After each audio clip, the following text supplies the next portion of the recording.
of the great rewards of teaching is that somebody that you taught 20 years ago feels that way. I had such a terrible shock coming down on the airplane because I sat next to a woman who was reading Alice in Wonderland. And that sort of startled me, you know. I thought, well, it's a nice idea in a way, but she was making notations on it, too. And so I thought, well, she can't be doing this just for herself, surely. And so I said, are you a teacher, or are you going to school or something? And she said no, and didn't. And then she looked at me and she said, you're a teacher, aren't you? And, you know, you always hate to be put in any category. You hate to have it show that you're in it. I think most people feel that way. And but I confessed. And then she asked me, see, this terrible question. How long have you been teaching? And, you know, I had never really added it up before. And here was this appalling figure. It was almost 50 years. And that's, I mean, I began in 1938. And here it is. And it was such a shock that I retired into the PSA magazine for another 200 or 300 miles. But it is something that you know, you really don't think of it as being that long, but it's a perfectly extraordinary length of years for anybody to do anything, even breathe. You know. It's just astounding. But it has been something which I have thought about, and she made me think about even more of what an extraordinary thing it is to teach, even for a few years, much less for that number. And I thought of what we feel about teaching, and I've always been puzzled, really, about how they used to have what were called teachers' colleges. Now, some of you, I don't think, even remember that phrase, but there was such a thing. And then they changed it to schools of education. And I always felt this was an unfortunate change. I never really analyzed why. You see, but then I looked up what teaching means and what the original root was, and it's Anglo-Saxon, and it simply means to show, just to present, to show. And of course, you always know what education means. It means leading out, and that the idea of just to show, and with it, of course, is always the sense of that you teach something. And whatever it is, you teach mathematics, you teach art, you teach horseback riding, you teach whatever it may be.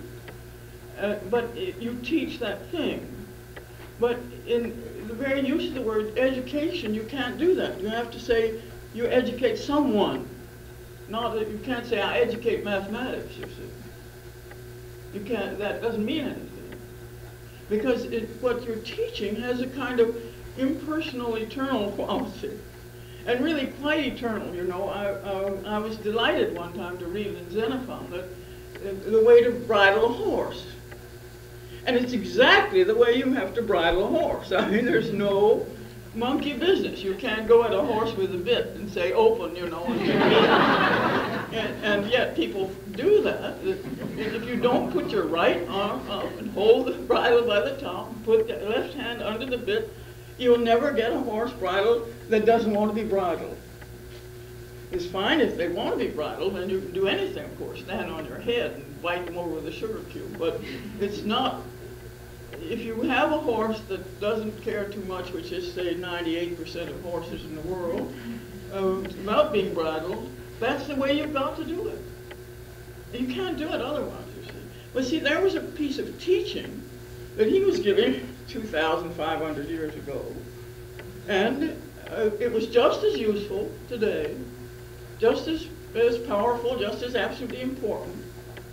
And of course, the same thing is true of anything that you teach. You teach the thing. You don't teach yourself. You don't even teach the people. You teach the thing.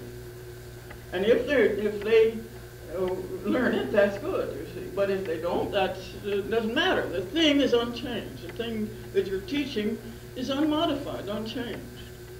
But then you see with education, you get this other thing, which is the first definition is educate a child in the dictionary. And it means that you're pulling out the person out of what he is into something else. And this, of course, is a two-way thing, because it depends on you and the person receiving. It becomes an entirely different thing from just teaching. Because there you have a totally different responsibility, you have a totally different way of doing it. You can't do it the same way because there isn't a body that the child is that you want to turn it into.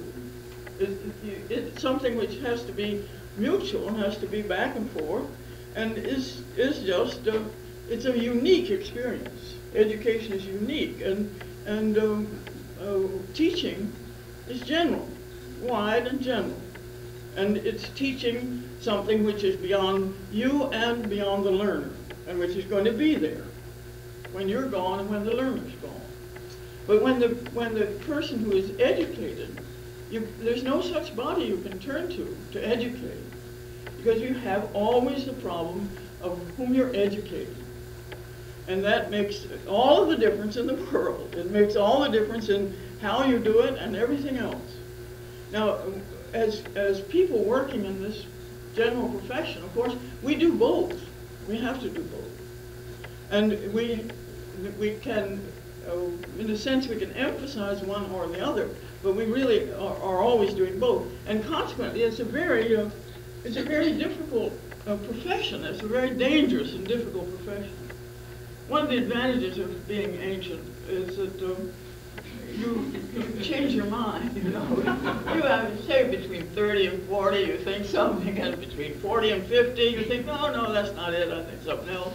And then you go back, maybe, and you know, it's a marvelous thing. You have this great, wonderful range of what you can think, and there's time to correct it, or just modify it, or just change it out of whimsy, or do anything. But I think that one of the things that I have thought from different times, one was that anybody that teaches, a teacher should be insane, as close to insane as not actually certifiable. Because when I look back on my own, the people that taught me, the nuttier they were, the more I learned. And the nuttier they were, the better it was. You know, it was, and furthermore, it was something to remember them by. And I had an absolutely mad English teacher in the 8th grade who had been a refugee from she taught the Tsar, if you please, before and during the Revolution, and had marvelously and magically escaped. She was British, and we were not allowed to move in the class. And what she did, you had to sit absolutely still. And if you moved at all, this was 8th grade.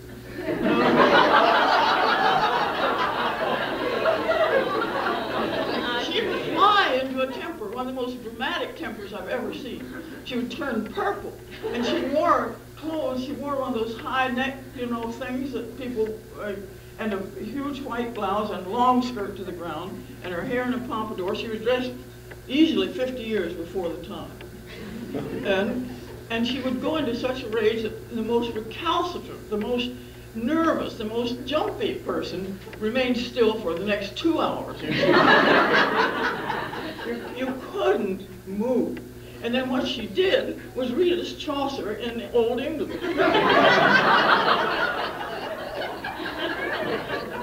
And she expected us to take this in, and if we didn't, well, it was just too bad. She was teaching Chaucer. She didn't care about what was being received or what we were doing at all. But see, I remember her. And furthermore, I remember a good deal of Chaucer because of her. So it's something that I stayed with. I had other mad teachers because I went to girls' school.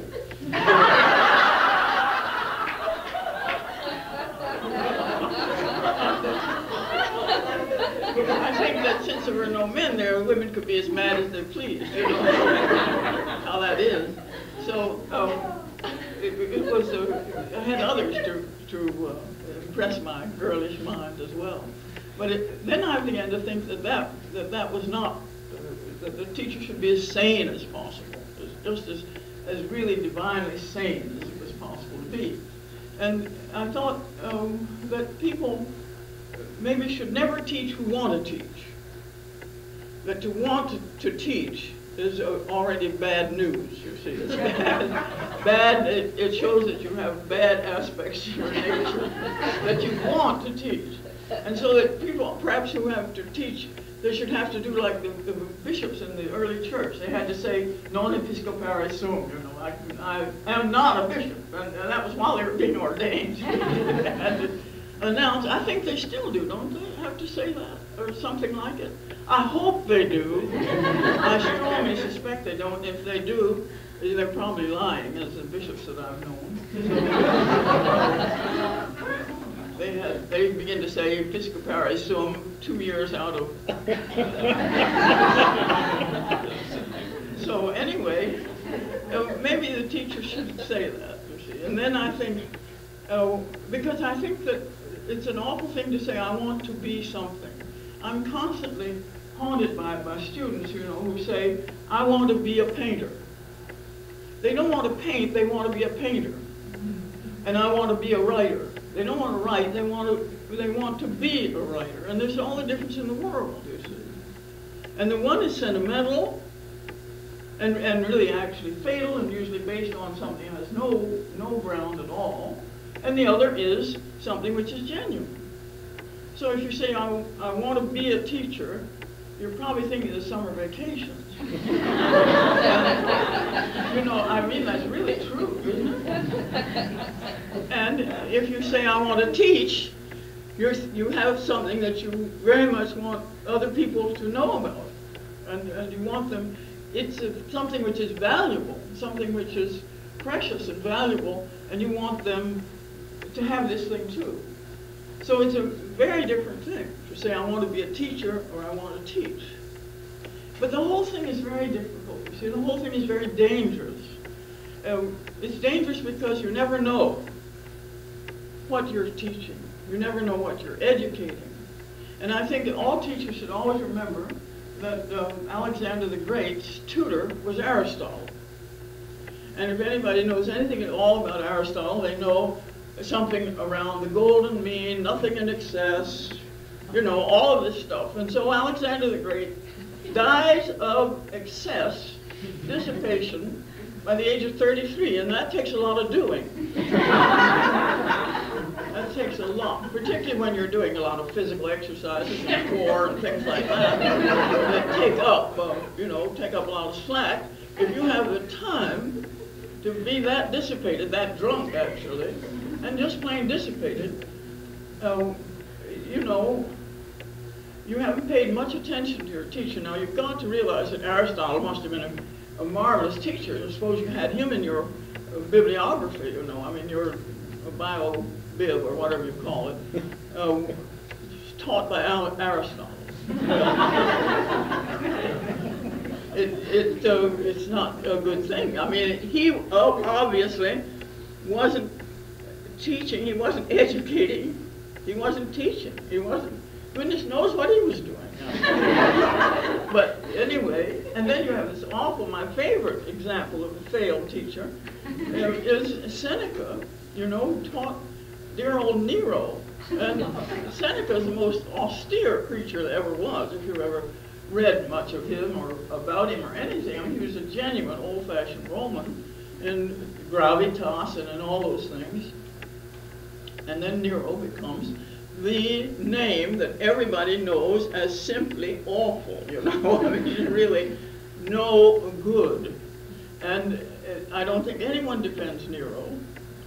I know there's so much revisionism going on in the world. There's probably somebody who's saying he really was an early Christian and a saint, was just doing this to show people how disastrous it was for anybody to be so awful. So anyway, otherwise Nero remains unblemished as a really sad case, and certainly Seneca did his best. So we have that always before us, that we don't know what we're going to teach, and we may never find out.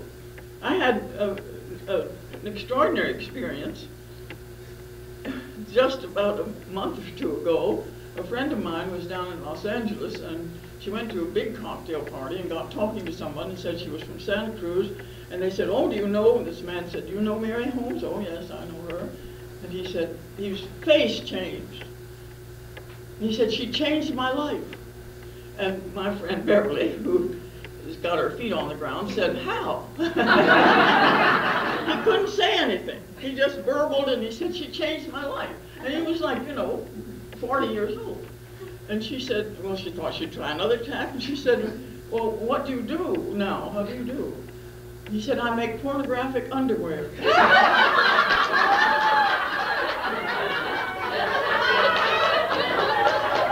Now, I promise you, that wasn't what I was teaching. It wasn't what I was trying to educate him. There was no question that I was amazed at this. Really, she didn't get his name, darn it.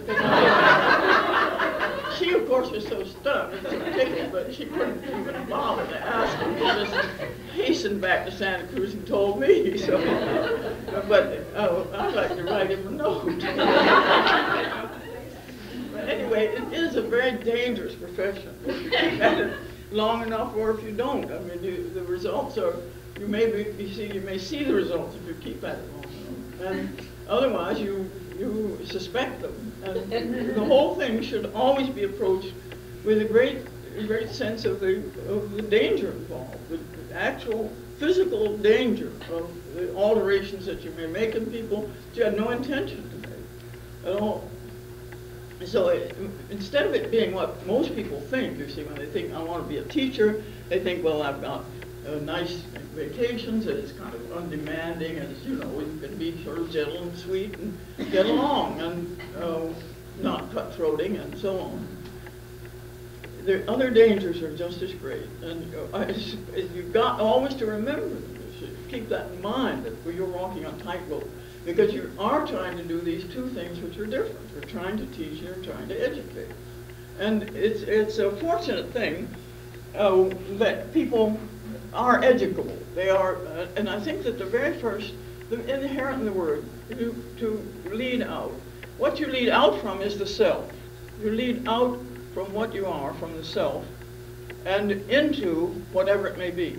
But the absolute first step is to get out of the self, to escape that, and to begin to, in a sense, to see that there's another world, that there are other people, and there's another world. Now, we're very fortunate, all of us, by having a gift for that. We have a natural gift to move out of ourselves. And it's called empathy. We see something, we feel as though we were that kind of thing. It's the easiest thing in the world to demonstrate, because I think everybody's been in the situation where they were maybe in high school or in grade school or anywhere, or in an actual great theater, where you're sitting there and the person who is supposed to be performing forgets whatever it is. They don't know what they're going to say. And everybody's reaction is the same, or almost everybody's. And what is it? Embarrassment, isn't it? You feel your own ears getting pink. You feel this awful sense of not being able to breathe, and you are embarrassed. And you are in the situation in life in which you are, in a sense, least possibly embarrassed. Because you're sitting with a whole group of other people not doing anything in the dark. And that is absolutely a wonderfully unembarrassing situation. But you're not really there, you're up there on the stage. You see, you're living in what's going on in the stage. And so when something happens on the stage, you are caught into it as if it were your fault. Because in a sense, you have made it your fault. Because you move out of yourself entirely. Now, everybody knows this. Because if there's one thing that everybody always says about anything that they enjoyed, they always say, I lost myself. They always say, I went to a concert, I simply lost myself. I was in this movie, I lost myself.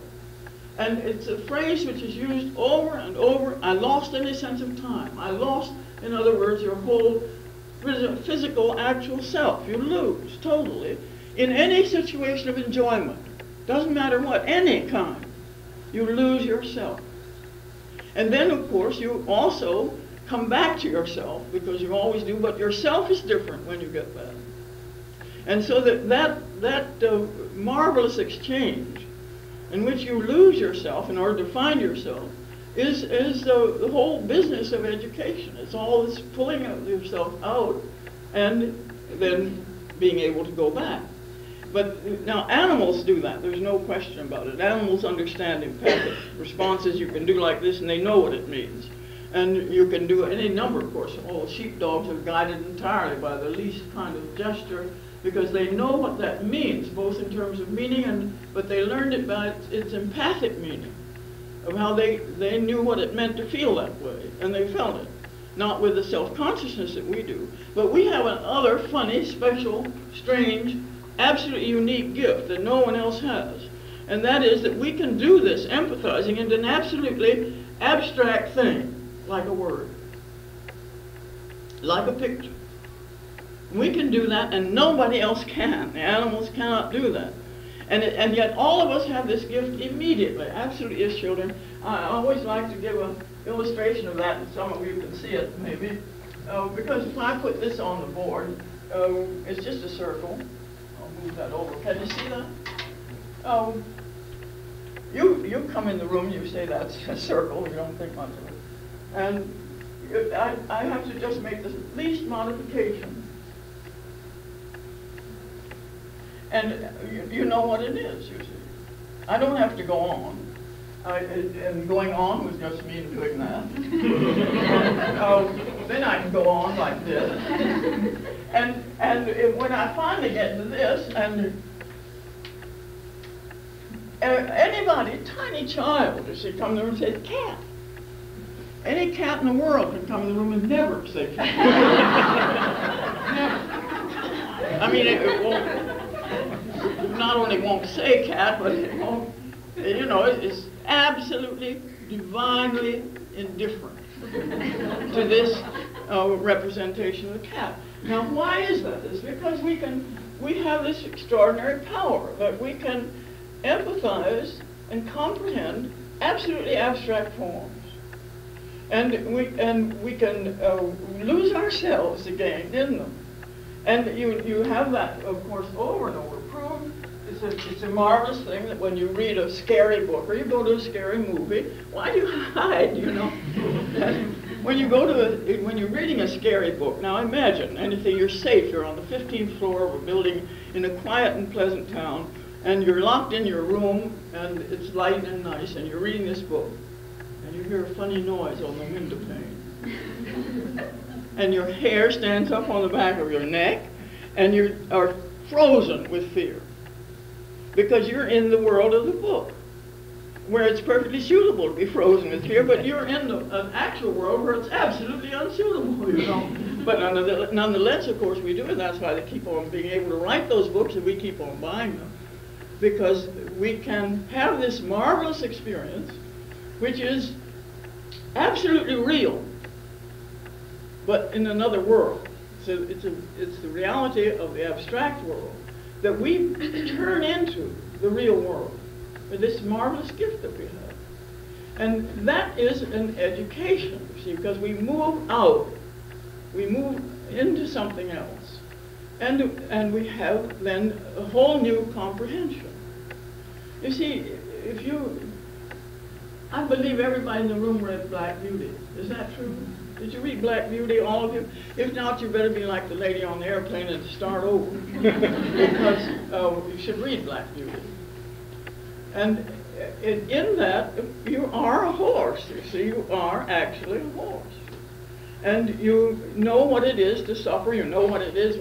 I would no more put a check rein on a horse, which of course doesn't happen commonly now anyway, but because of that book. And the sense of getting inside of another whole scale of being, you see, is enormously valuable. Or Stuart the mouse, you know, or that wonderful thing about the pig, you know, with all these wonderful stories that enable people to escape from themselves And that's the first requirement of education. And that escape is something which we all have to have. You see, there's no use in taking a puritanical attitude toward escape. Some people say, oh, art's just escape. I'd like to know how they could stand themselves if they didn't have that escape. They couldn't. There's never been a human being who went even one day without escaping himself. Because you'd be hopelessly destroyed. Totally destroyed. We know, you see, we have this funny business that we know as we get older, we know that life narrows down and we are in a prison. The prison of ourselves, and the prison of our time, and the prison of our place. And we are in that prison. And then because we are what we are, we cannot stand it. But we also love it. So we have this wonderful thing called art, and really any dedication that allows us to move out of the prison and come back refreshed to the prison. And no more than we knew before, because we actually learn. We learn when we do that. Now, it doesn't mean that we learn something good, because we can learn something terrible. We can read pornography and learn what there is a thing of joy and suffering, and other people's suffering, and joy and cruelty, joy in debasement, joy in our own destruction of ourselves. And the same thing is acting. You see, as if we were reading Yeats or Shakespeare or Emily Dickinson or something else, or looking at a great painting. See, this is our power, and it's also our possible terrible danger that we can do this. So how we escape and where we escape, what we escape to, is of the greatest importance. And we get ourselves educated emotionally and in terms of feeling through this exit from ourselves, this abandonment of ourselves into something else. And it's the most precious thing in the world. And you see, it makes a terrible difference whether it's a football game or whether it's a great novel. It makes an enormous difference. But both are acting that way. And maybe we need all kinds. I mean, maybe we need every kind in order to become really educated, fully educated.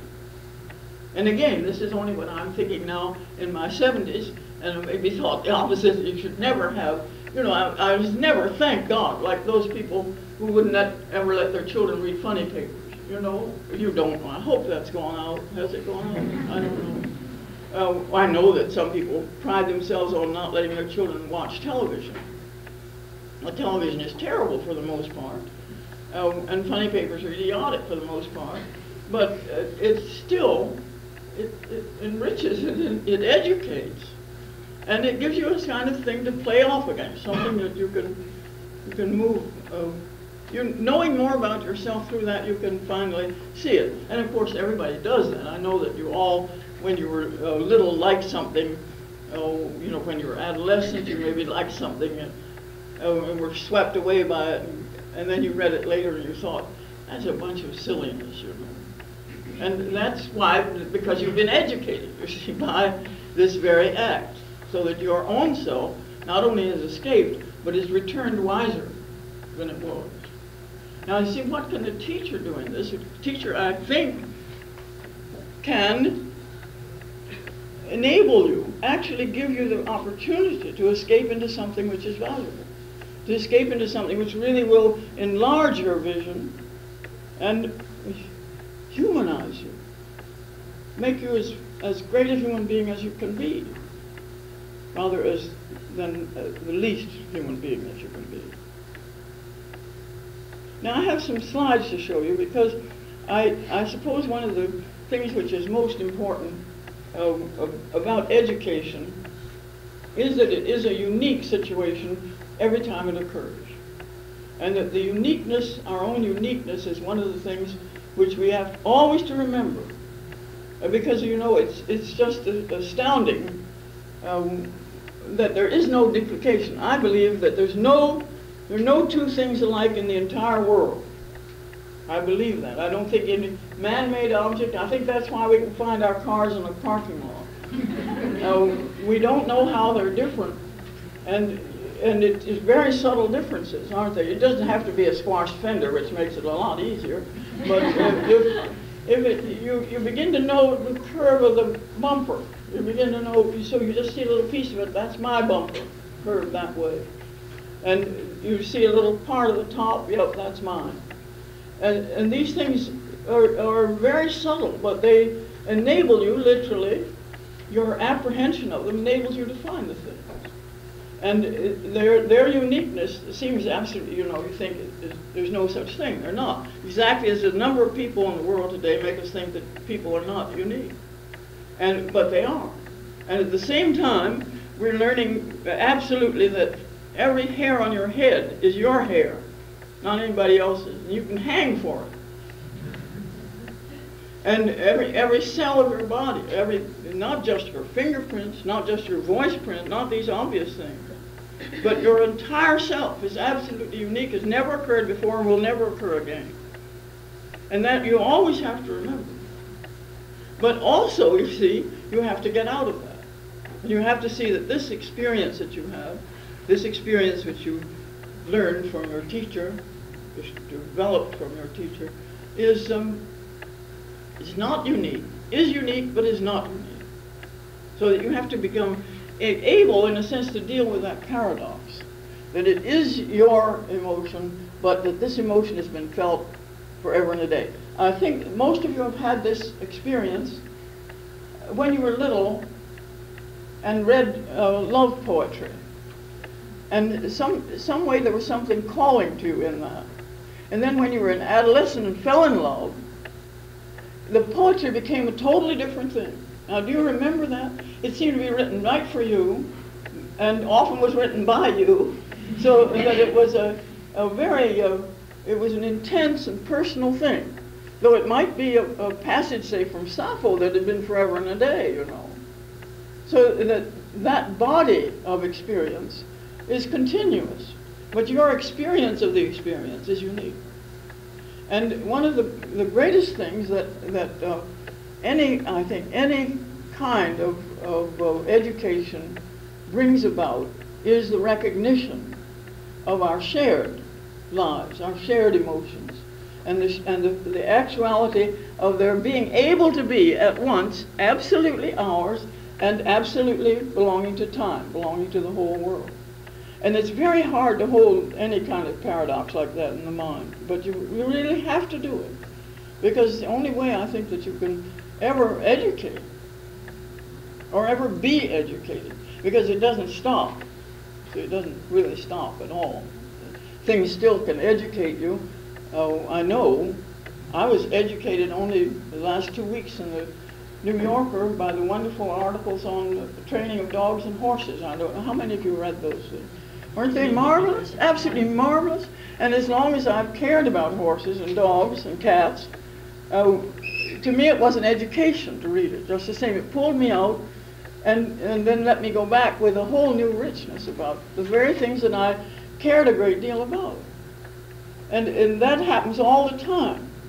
But it's this paradoxical relationship in which you recognize that it is your thing, but it is also the human thing. And I have I have a feeling that, of course, we always think that the thing that we teach is the most valuable, and the other things are all right, but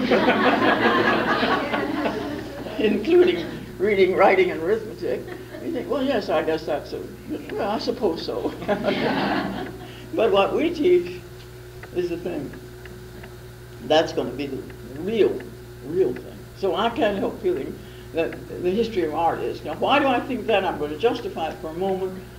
It's more than literature, because you don't have to have any language, and nothing can be translated. It isn't possible any more than we can be translated. Well, we may be translated like bottom, but we are not apt to be translated. And any kind of literature requires that. And you may get a wonderful translation, so that the Germans think that Shakespeare really was German, because the their language is adaptable, and the Italians probably wonder what the hell the fuss is about, you know, because it's like my favorite thing in the French New Testament, which is "Heureux les débonnaires," you know, which we translate immediately as "happy are the debonair," and it's a translation of "blessed are the meek." See, if you grew up reading "Heureux les débonnaires," you couldn't help being quite different, I think. So there really isn't any hope of translation. You have to know that.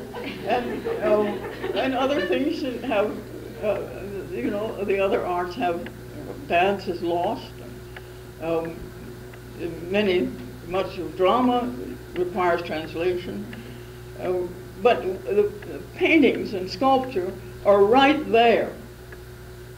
And there's nothing between you. See, there's nothing in between except yourself, which is an exception. But it's there for you to receive if you can. And you will immediately, whether you want to or not makes no difference, you will immediately empathize into it. Everybody does. You can't help it. You just do.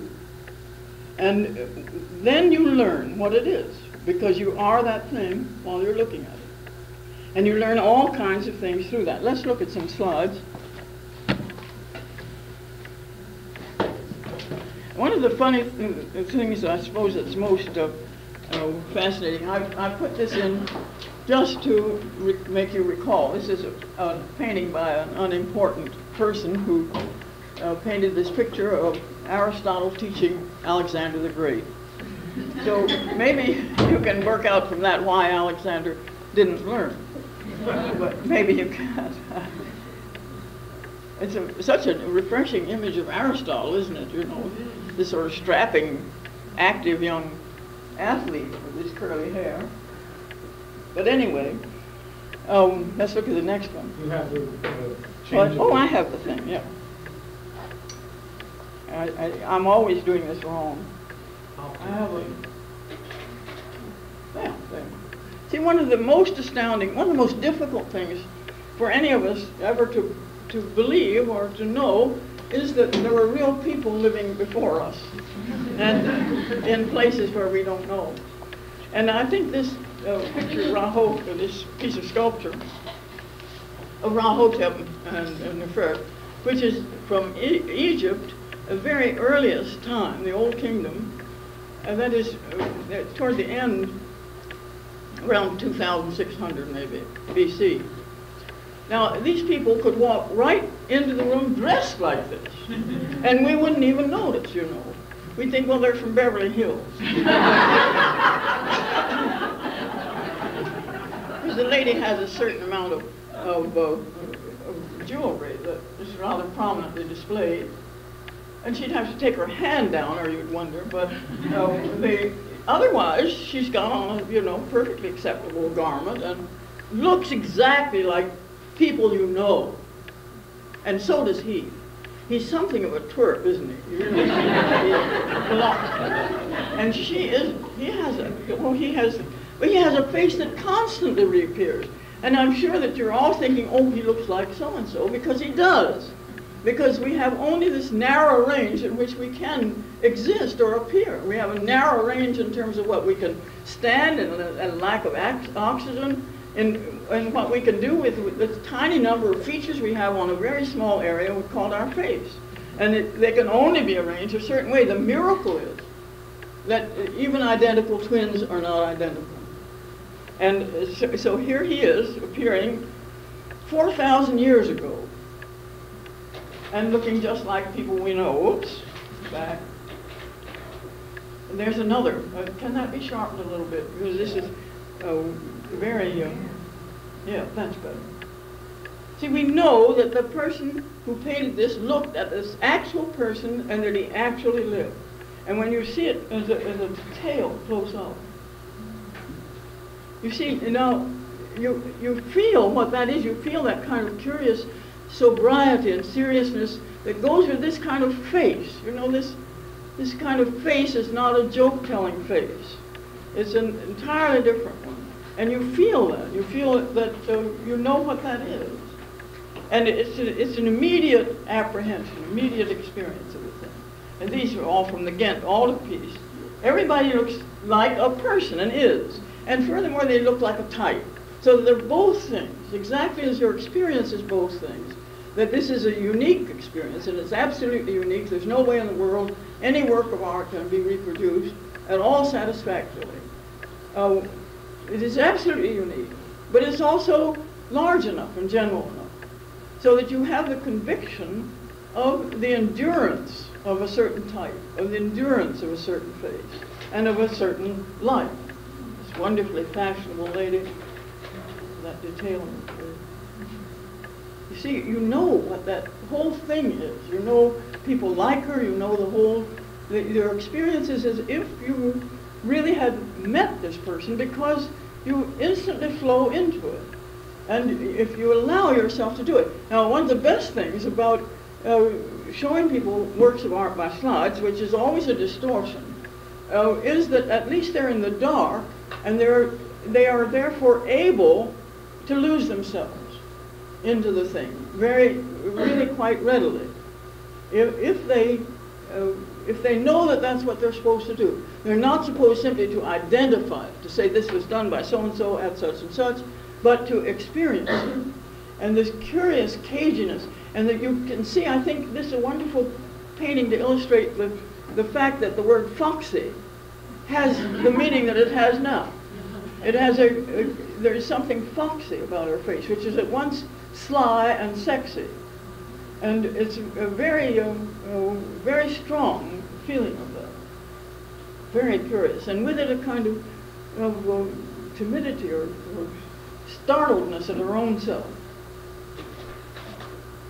And then when you see Roman portraits, you know the Romans adored portraits so that you immediately, now this is Agrippa, and you know that it looked like that. The Romans didn't want to look handsome or beautiful or anything, they wanted to look like themselves. And they're the only people in the world who ever were so desperately pleased to have their images made that they would rent pedestals in the Forum to put their images on. And it wasn't that they were, it wasn't that they were running for office or something, though the ones that were running for office just put that many more, like the billboards, but they just, that was it. And everybody in their family had a little sculptured head, and furthermore, they made them different sizes, so that when they traveled with them like you would with an album of pictures, And you imagine, it's like the Spartans with their iron money, but you had to carry this satchel full of little portrait heads that big and smaller, so that you could show Grandma what the children looked like. It was a passion to hold on to the looks of what the person was. And they were successful in it. You get these marvelous, marvelous images that you know immediately are the real person, as much as possible. This is Augustus Caesar. And you see that curious idealism and sensitivity and still something else in his face that would make it possible for him to be Augustus Caesar. Very, very fascinating, sensitive figure.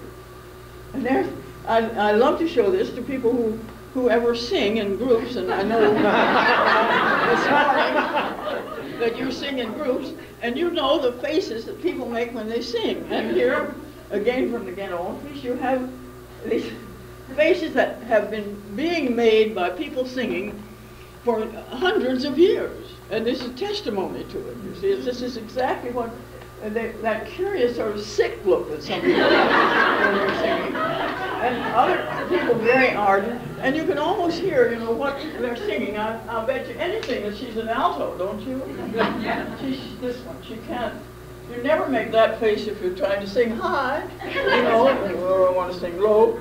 And you see it, and you can almost hear them singing when you see this. So that, again, that just expands your life to know that these things are constant. They are also absolutely typical, and yet they're constant.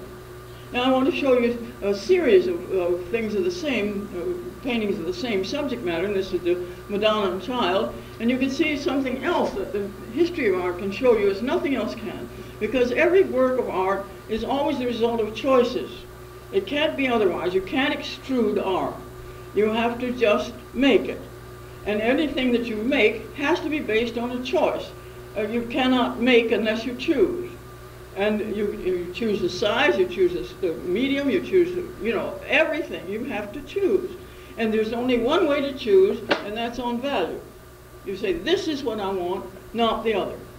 And that's an absolute affirmation of values. Every time you make anything, whether it's a dress or your face made up or anything that you do as a human being, has to be based on choices. Now, don't tell me about there being no free will, because I don't care what that is, all that to do is about, because we act as if, and we judge other people as if they chose. And the greatest thing that was ever done in that line was a young lady who sat in a philosophy course and heard that there was no such thing as free will. At the end of the lecture, she threw her book at the professor's head. And of course, he couldn't, how could he suggest that this was not right? She wasn't responsible for it. She had no free will. But of course, we know that we do choose, and it doesn't matter whether it's an illusion in the divine scheme, we choose. And when you make a work of art, when you do anything, you have to choose. And the only way you can choose is because this is more valuable than that. And so when you see the same subject matter, the Madonna and Glory, and this in the early 14th century, and then you see it moving along. Oh, am I going the wrong way? What? No, I'm not. I don't know, something's hung up on all sides. Go the other way. One more. Yes, there. There's Giotto. And you see what's happened to that first one. But the whole thing has changed. And she's charming and delightful and, sweet, and everything about it. The little angels are all so nice. Remember those terrible severe ones at the beginning? All of that changes as the world moves into the Renaissance. And here you have a kind of variation on that, where the whole quality of sacredness is gone from this. And if you look into it and feel that way, feel your hands being like that. Is that the way to feel toward God? No, it's not, honestly. If you're doing that toward God, I think it's not a successful move. So, because it has that whole element of self-consciousness and really preoccupation with the self and with the physical world. There's another delightful one of the Madonna and Child in heaven, and with St. George, and look at his dragon over there in the corner. See that very small dragon? Not really, not much of a challenge to St. George, not really any. But imagine, when these pictures were painted, these were the only pictures you saw. They didn't have museums. You didn't go around and try one here and try one there. This was in your church, and you saw it, and you saw it every day. You saw it all the time. So it just deeply educated you toward this conception, and it was something which you couldn't escape even, because it was happening to you all the time. And what was happening here is just totally different from what was happening in this picture. It's just a totally different thing. Let's see if we can get farther down. Now, why is that doing You're that? hitting the wrong button. Try the other. Okay, I'll hit another. No, sir. One more. Oh, yes. It's so wonderful. One of the worst corruptions of the world is that you begin to love things which are awful. And this can happen to you in any profession, but I think it's very apt to happen to you in teaching, because you see so many things which are really, you begin to see how funny something is, which is awful. And I hate to say that this is awful, but it is awful. It's not at all fashionable in art historical circles to say that something is awful. You're supposed to say entirely different things about it. But this is. And it's supposed to be, it's the judgment of Paris, you know, that great and terrible important thing when Paris, the shepherd, a very curious get-up for a shepherd, like his horse too, don't you? And not to mention Cupid up above. And he gives, of course, the apple to Venus because she's so beautiful, and she promises him a beautiful woman. And remember, the other goddesses promised him victory and promised him knowledge and all these splendid things, but he thought, I'd really rather have a very beautiful woman. And so he chose Venus. And she proved this by taking her clothes off, you know, which is a very compelling argument. And so here they are, you know. But of course they are being here in the 16th century, and the poor people in Germany had seen and heard all about the Italian Renaissance and how you could make great splendid figures, human figures were semi-divine, they were so marvelous, and all of that business, and that man really was the center of the world and so on. But they can't believe it. They can't really believe it. And so they make this effort toward it. And then they translate it into that he's really a knight instead of a shepherd. And Mercury is a very ancient old man, you know. And think of the Italian Mercuries at the same time. And look at the effort to make the figure at ease. Because, see, the great thing of the Italian Renaissance was that you could use any gesture, any figure, you could see them upside down, flying, and all those kind of marvelous things. And you knew how that looked, and people had not known it before. They really, because they hadn't believed that you should. They couldn't believe that you should know it. And then, so he thinks, well, what you have to do is turn the body. So look what he does, you see, and you get this extraordinary figure on the right. I mean, just really something. All of them. And then I guess it's Juno, who's sitting, you know, has this gesture, which is the gesture of pregnant women and the gesture of old people who just sit, they're resting their hands on their stomachs, you see, and on their arms on their stomachs. It's exactly what she's doing. It really is not a very grandiose vision. Here you can see them close up. They're also flirtatious, you know, and hoping that he'll choose them. and Venus is quite pleased with this and has a lovely hat.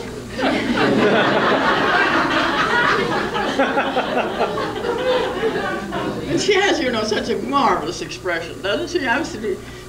She looks like Miss California. You know? Here I am.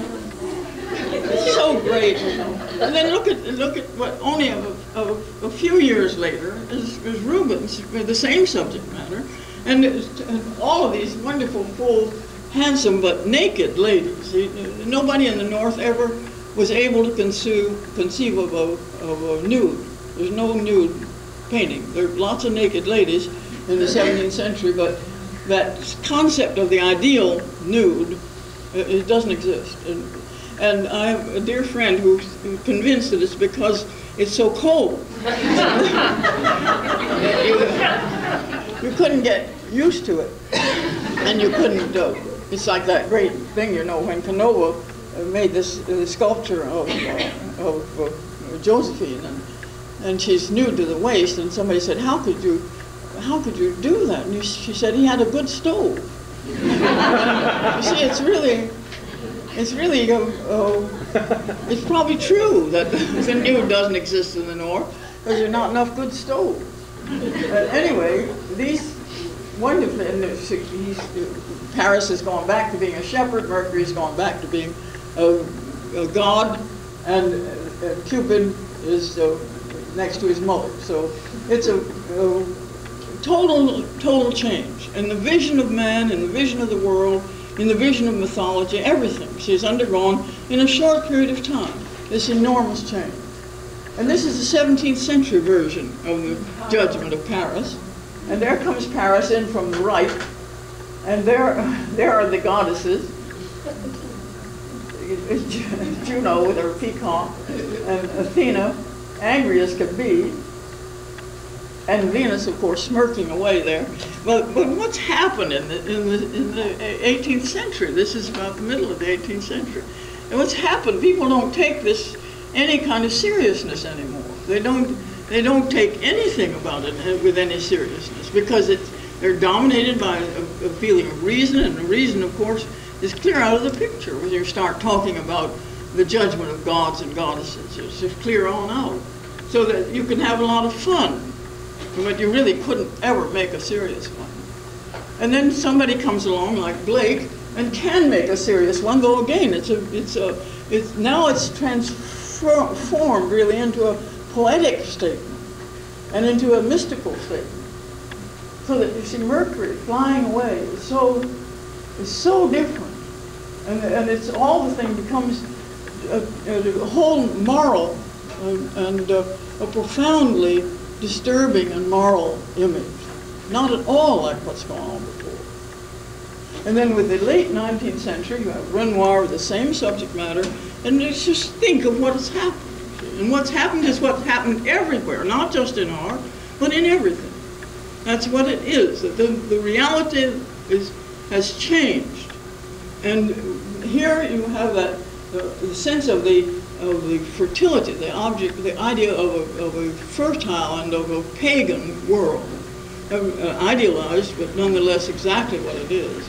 Not of divine beings, but simply of human beings who lived at a marvelous time when they could be really their strong, physical, voluptuous selves. And this is a 20th century painting by a California artist of the Judgment of Paris. Oh my God.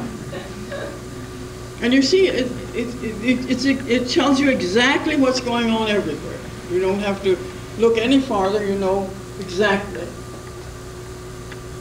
What is thought about the meaning of the thing, what is thought about the actuality of judgment, what is thought about everything, and how cruelly stark it is, and how everything is literally demeaned as far as it can be. All the goddesses, the Venuses, the Athena, Juno. What does that really mean? You know? And yet it's painted and it's accepted and it's hung, and there it is. Now I'd like to show you two more things which are again an extraordinary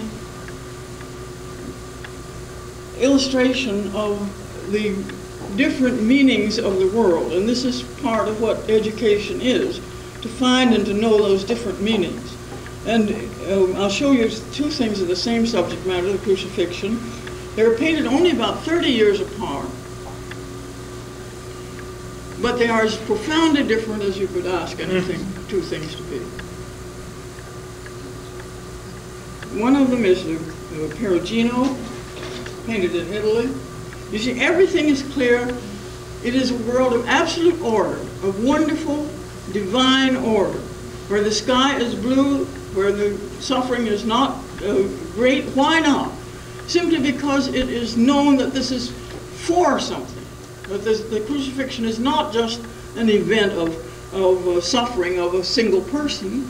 It is the meaning of the redemption of the world. And therefore, it is a joyous thing. And the people are only mildly, they're not really grief-struck.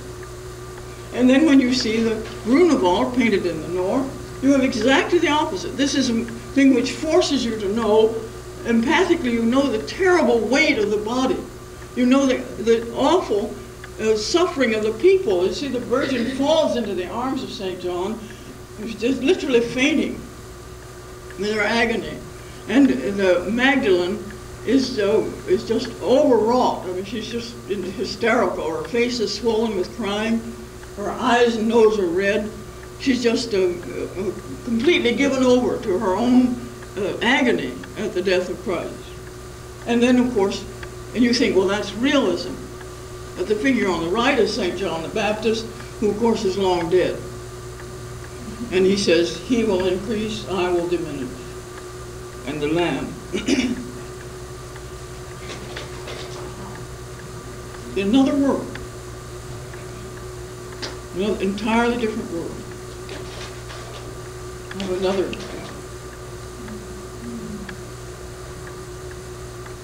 Now see, suppose this is the image in your church, and you go and you see it all the time. This is what you see. This is the meaning of the crucifixion that you see.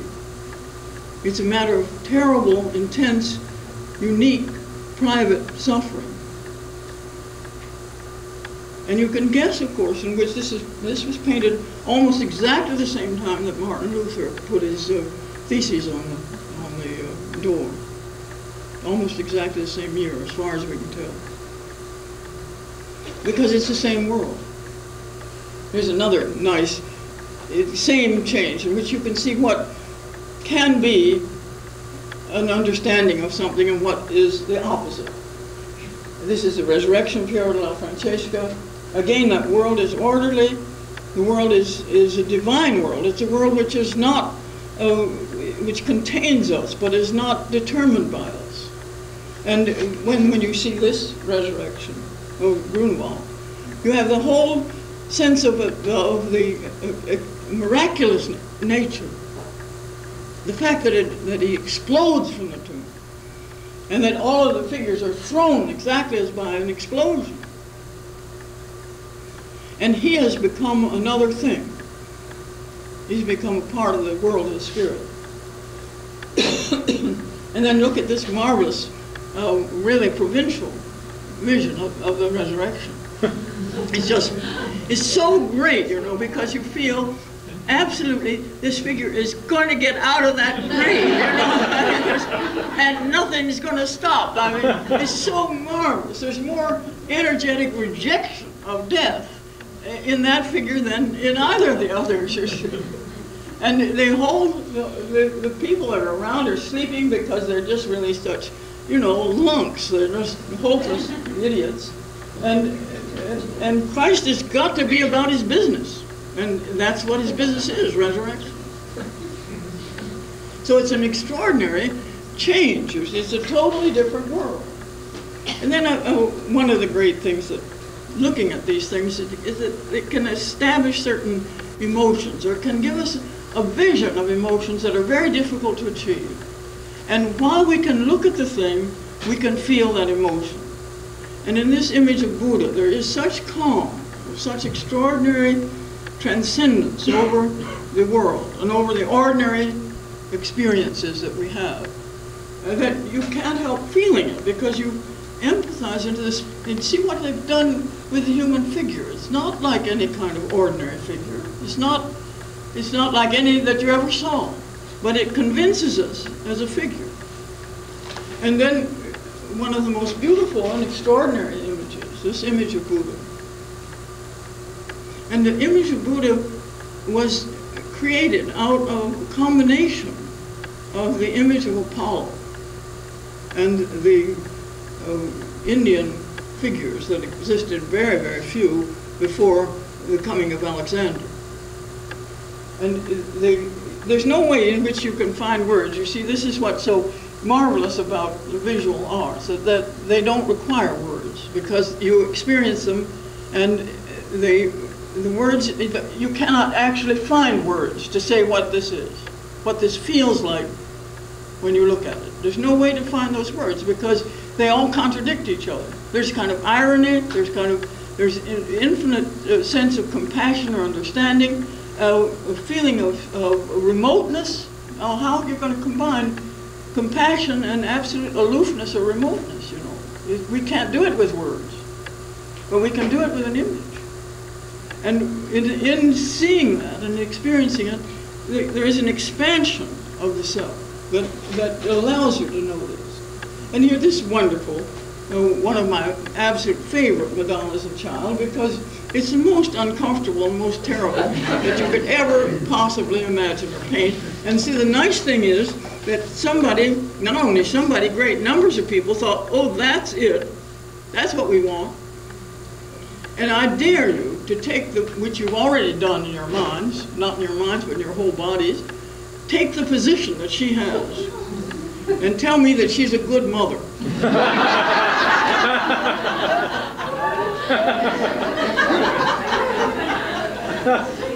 And I must say that Christ child is a condition of absolute unconsciousness, which is fortunate. Because, of course, he's about to fall on the ground. In addition, she won't care because she is the ultimate fashionable lady, isn't she? She's absolutely, if you want to be fashionable, you need a long neck, you need a small head, you need to make this gesture. And right away, you're fashionable. I can't do it because my shoulders are too wide.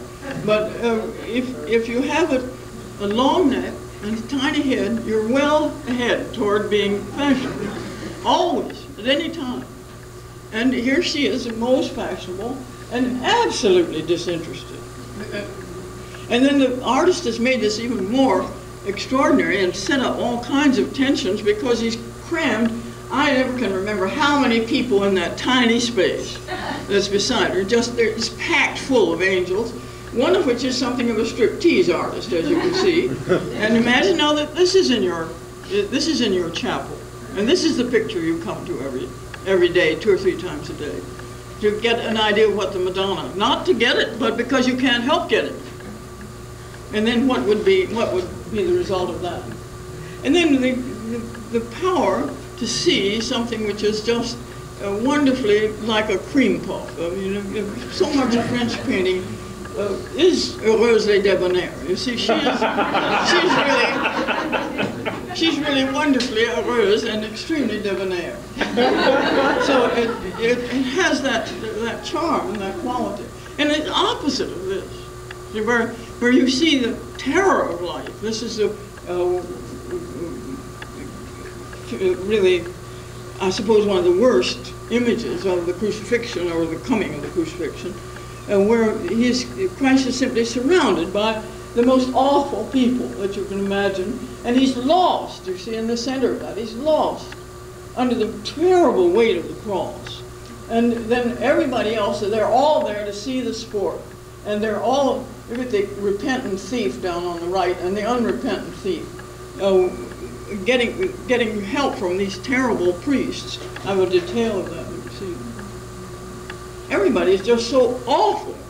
I mean, it's the farthest thing in the world. It gives you some, and what everybody has to know, really, to be educated, they have to know that there's immense cruelty in the human heart, that there's immense joy and pain and suffering in the human heart, and that there is no way that you can sweeten that over. It is true.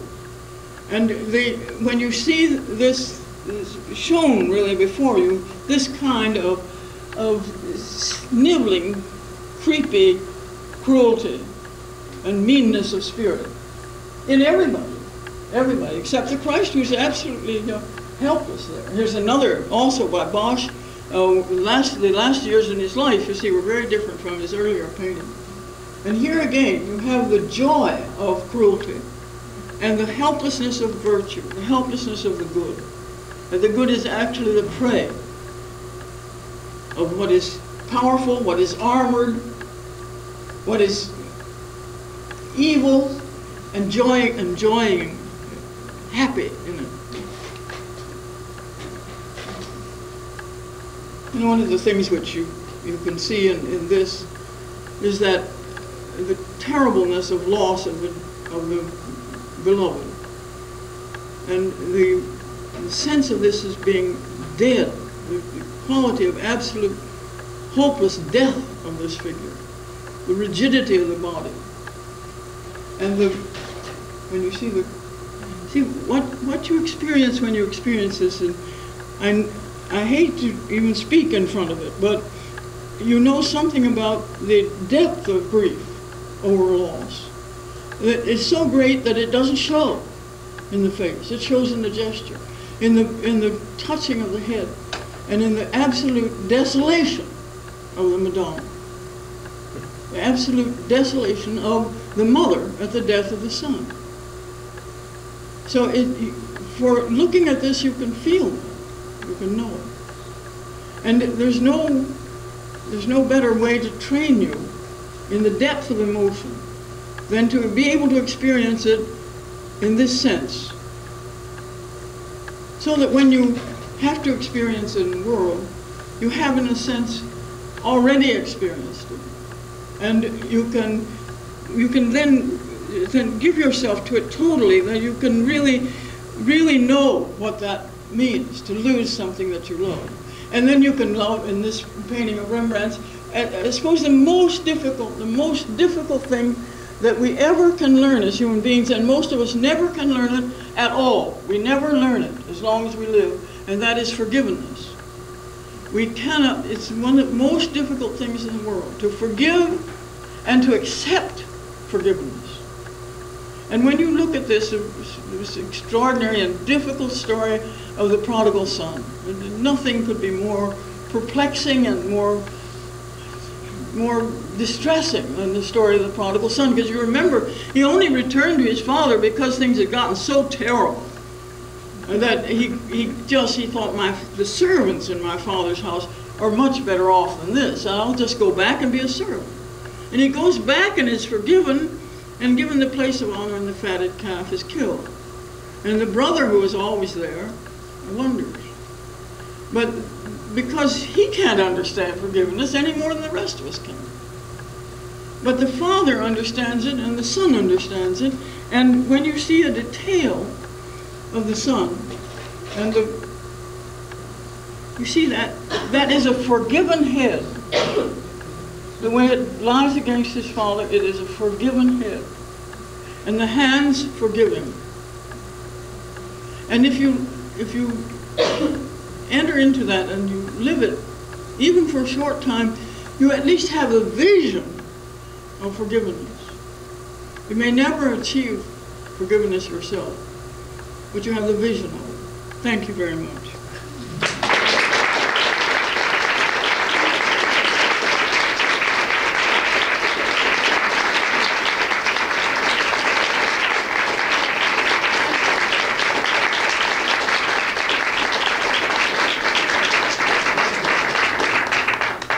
Thank you very much. I have all kinds of questions, I hope. And maybe, will we be in this room? Because I probably would like to show some slides. Okay. Thank you. Good luck.